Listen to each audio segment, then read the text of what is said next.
In the name of the Father, and of the Son, and of the Holy Spirit, Christ is in our midst. So this, you're probably wondering where I was for the past few weeks.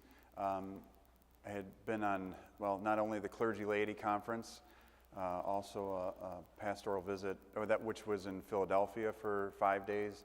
I was also in Boston, Sacramento for a funeral, and San Francisco for the feast day of St. John, Los Angeles, Santa Barbara. So I've been kind of all over both sides. It wasn't all at the same time. It was California, Boston, Philadelphia, or California, Chicago, Boston, Philadelphia, Chicago, Sacramento, Chicago, Aurora. So that's how it ended up. But one of the things I wanted to talk to you about today was the feast day of St. John Maximovich, who's the saint in the black right there on the bottom, with his Kalimafi wearing all black. It was his feast day on July 2nd, and one of the things I wanted to talk about today was an icon that was present at his feast day, which is called the Kursk root icon. The Kursk root icon is this icon right here. This is an actual picture that I took on my phone. There, it's a miraculous icon that's about 700 years old, and it's of the Virgin Mary. There's many stories and miracles that accompany this icon. It was found in Russia at the root of a tree. It was, to make a kind of a very beautiful and long story short, for sake of time today, it was seized, it was cut in half, and it was broken in half, and two of the pieces were thrown in different areas. The priest who was arrested and enslaved, who was guarding the icon at that time, was released many years later. He went out, found the pieces of the icon, put them together, and they miraculously came together. And the front of the icon does not show the crack, but the back shows the crack all the way through. This icon was also an icon that healed many different people throughout the centuries, as well as Saint Seraphim of Sarov, who is the saint in the back corner of the church with feeding the bear. So that's our little kiddie section in the back with all the animals. But he was healed by this actual icon. Saint John, who I just mentioned, Maximovich of San Francisco, was with this icon when he died in Seattle. The icon itself has a very unique fragrance. It's very hard to describe. It's a very deep, many things in the church have different scents and smells, and from relics to the incense to many different things. But this particular icon has a very deep fragrance to it, which is kind of undescribable. But the icon now is in the care, ever since then, was always in the care of one priest. The priest wears it almost in a satchel around the front of him in a velvet bag, and he carries it in front of him everywhere he goes.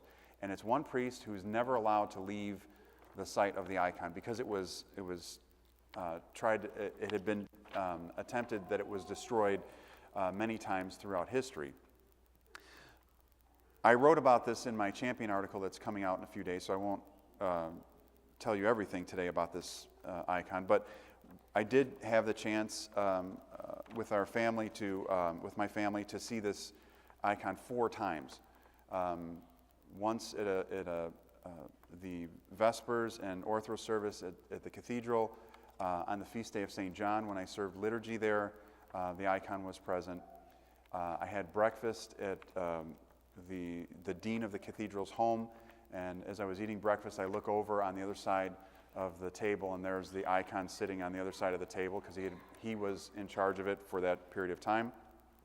And then on my second trip to Sacramento for the funeral of Presbytera Flassoris, who I think you're all aware of who that is. We've been praying for her for a long time. She had passed away at 41 years old from lung cancer, never smoked. But the icon was there the eve before her wake in Roseville, California. But one of the things that, as we were sitting and I was talking with the dean of the cathedral, Father Serge, who's a beautiful priest, a Russian Orthodox priest, is he said that and also Father James, who's the dean of the old cathedral, a Russian Orthodox priest.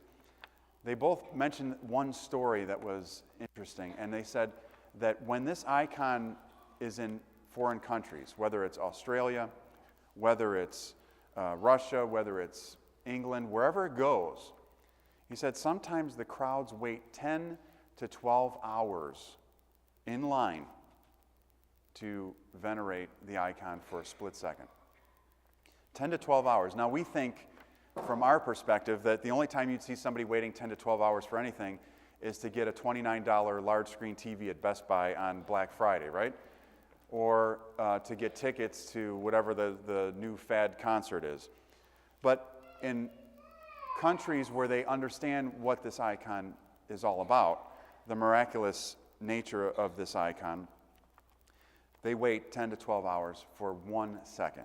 Now, as both of them told me that story, I almost felt guilty because I had seen it 4 times.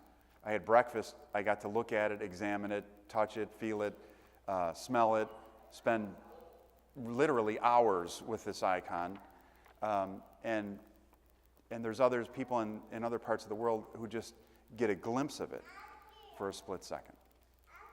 And then I was thinking today as I was reading the gospel that as Christ was speaking to the multitudes, and he was speaking to so many people, he's in the desert.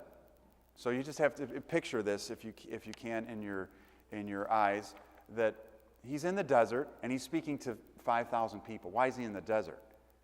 Well, because it was easier to speak to people outside of the city because everybody was trying to lynch him in the first place, right? So he goes out and he speaks in an open place. Then the gospel says that he has compassion on them because it's getting late. Now, one of the things that struck me with this story, as well as the gospel story for today, is that when we were standing in the service in the evening, it was probably a couple hours long. The Paraclesi service was about an hour long. The liturgy was a few hours long. And in the presence of the beautiful celebrations of the liturgical celebrations, you tend to forget about where you're at. I know that some of you are probably saying right now, you might be looking at your clock and saying, how long is this going to go? You might do that every Sunday, or you might not. You might come in here and say, this is the only place where my cell phone doesn't ring, for the most part. It's the only place where I can get some peace, some quiet, where I can pray, where I can think, and you forget about time. And I was thinking about those people waiting 10 to 12 hours in line, and they're waiting in line, and what happens? You forget about things, right? If you're really focused, you forget. Did they forget about eating? Did they forget about using the restroom? And you think about it too, if you've ever been visiting, if you can wrap your mind around a closer scenario that you might have had, somebody who's been in a hospital, and somebody who's been in a hospital with someone with a serious illness, and the family member's there, and you walk in and you see the family member and they look like they got run over, right? And they're sitting next to the bed of someone who's ill, and then what do you say to them? Have you eaten anything today? I mean, I hope you've said that for people you care about. Did you eat today? Did you sleep? Did you have anything to drink? Can I get you something? Why? And what does the person usually say? No, I'm good, right? Because they're so tunneled into what is happening that they forget about their own needs. And they don't even bring it up. And sometimes you bring them food and they almost feel guilty for eating it because they want to focus so much on the needs of the person who's ill. And then what happens? We say, well, you got to take care of yourself if you want to take care of them, right? I mean, I'm sure you've had these scenarios. Jesus, in talking to this 5,000 people all day long, in the desert, not in the marketplace, in the desert where there's nothing, sees them, and what's the gospel say? Has compassion on them because what? He knows they're starting to get hungry. But no one from the crowd comes forward and says, can we take a break? I'm starving. We've been here all day. Nobody says that. Why? Because they're so focused on this fuel that Christ is giving them. The energy and the presence of Christ. The presence of life, where? In the midst of death, the desert, right? The desert is death. You drive through the desert and you're like, man, there's nothing here. The presence of life in the midst of death. And he sees them and says to the disciples, give them something to eat. And they say, how are we going to do that? There's two stories of this. First is like, how are we going to do this? But what do? They come forward with how many fish? 2 fish. How many loaves of bread? 5, right? How many disciples are there? 12. So we got 2 fish, 5 loaves of bread. That's not even enough for them. So you see, and St. John Chrysostom says it beautifully, that the disciples are so focused on Christ that they don't even realize they don't have enough for themselves. So when Christ says to them, feed them, they say, how are we supposed to do this? And the disciples say, send them away to go get something to eat. And he says, no, you give them something to eat. You give them something. And they said, this is all we have. And Jesus multiplies the loaves and the bread, or the loaves and the fish to give to them, and they have, as we know the story, multiple baskets left over. But if you think about the understanding of the writings of the saints, the writings of the church, where it speaks about people fasting, and we say fasting, how can I fast? I get so hungry and all these things. Where's your focus? Where's the focus in our life? Are we focused on food? Are we focused on God? And Christ speaks specifically about it when he fasts in the desert, and then he's asked by the devil, why don't you just change this rock into food and feed yourself? And he said, man shall not live by bread alone, but by every word that comes from the mouth of God. And if you read some of the stories of the saints, they're fed by the hand of God.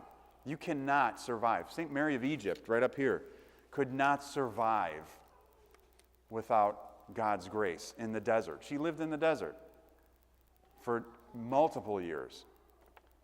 She survived because of God's grace. So what am I trying to tell you today? Well, a couple things. Your focus is very important. What you focus on is important, right? If you ever talk to somebody, you're talking to them face to face, and then a bug flies in. Have you ever had this? You'd be outside, and all of a sudden you see their eyes, and they kind of like go together, and they're looking, and you're like, what are you looking at? And they're like, there's something, and then you start to see the swat and the move around, and their focus completely comes off of you and focuses on whatever it is. Or, if you've ever had this, maybe it's because my hair is starting to go back, but you talk to somebody, and they're looking at you in the eyes, and all of a sudden their eyes drift up to your head, or it drifts somewhere else, and you're like, and then you start getting into this match, back and forth, you start doing this, and then they start doing this, and you think there's something on your lip, or there's something in your hair, you go like this, to get their eyes off of what, and the gaze distracts you. The gaze of another person can distract you, and your gaze can distract you too. Because once you're focusing on a bug, or you're looking at something else, you're not hearing what the conversation is. You're not hearing what that dialogue is. So now we're in the Lenten season of the fast of the Virgin Mary, which this icon is the Virgin Mary here with Christ. And as we come into this time of fasting, we have to just think about what our focus is. And that's what I ask you to think about. Is your focus on God? Are you focusing enough on God, or are we distracted by all the little things that fly in and out? And don't think that the devil doesn't have his hand in throwing little things into our midst to distract us. Because it's a choice. Distractions are a choice. The choice we can either engage in or ignore. Right? If somebody, I don't know, does something, say you're having a personal conversation, and I'm sure this has happened to a lot of people too, and then you're talking to that person and you hear bzz, bzz, bzz, bzz, bzz, bzz, and the person's talking to you and you're like, yeah, and okay, well that sounds good, and maybe we can do that on Thursday, and they're talking to you and they're reading a text message. I know this has happened to you because I've talked to some of you and that's happened to me with you. You get distracted. Do you have to answer that text message right then? Do you have to get distracted from that conversation? No. Or it's happened to you in stores, right? You're at the counter, you're waiting in line, you're ready to check out, and the phone rings, and you're like, oh no, I just took the back seat and they pick up the hello, and yes, can I help you? Okay, hold on one second, let me ask. And then, manager, whatever, and they're calling, and now you just lost every sense of connection with the cashier because the cashier's talking to somebody who wants to know what time they're open on, Labor Day or something. The distraction comes. We can either ignore it or we can engage in it. When you're praying, right? That's the other thing. We can pray and say, I pray and I get tired. Or if I go on my knees hurt. And then all I can think about is my knees. Or when I pray, it always happens that I fall asleep. Well, what are the distractions? The distractions are sleep, pain, temptation, all these other things. It's very interesting. How many of you, when you say the Lord's Prayer, will yawn through the Lord's Prayer? Right? The first thing because it's planned in your mind that's what it is. It's the prayers and sleep. And some people are laying down as if it's their final time to lay down, saying their prayers every night. Stand up, do something different. But push through it. Push through the temptation to say, oh, this is painful, or this is too long, or God doesn't hear me, or whatever the temptations are, the little bugs that fly in and distract us and take our gaze off of God. And focus on God and say, I'm going to do everything I can to come into the presence of God, to be fed by God in the midst of the desert, which is our society around us. And if you think we don't live in a desert, you're wrong. We are in a spiritual desert outside. You go outside, tell me one billboard that you pass on 294 that is spiritually uplifting. Tell me if you drive down some streets and you see adult bookstore, I don't think they're selling educational books on trigonometry in there. We are in a spiritual desert, and we have to focus on Christ in order to be fed with all the dry desertion around us. We have to focus on that. So as you come into this Lenten season, remember, we have Paraklesis service Monday, Wednesday, and Friday evening at 7. What do you do for that? You write down the names of the people who are living that you love, turn them in. Don't say, well, this person's not Orthodox, and do I put them on there? But don't put your dog or your cat or your fish. I don't want to, unless it's an orthodog or something, keep it off. So come to the services, focus on God, ask the Virgin Mary to intercede for you. And as long as you keep your eye on Christ and you listen and you focus, that time will be irrelevant, the elements around us will be irrelevant, and the only thing that will feed us and fuel us is the presence of Christ. Amen.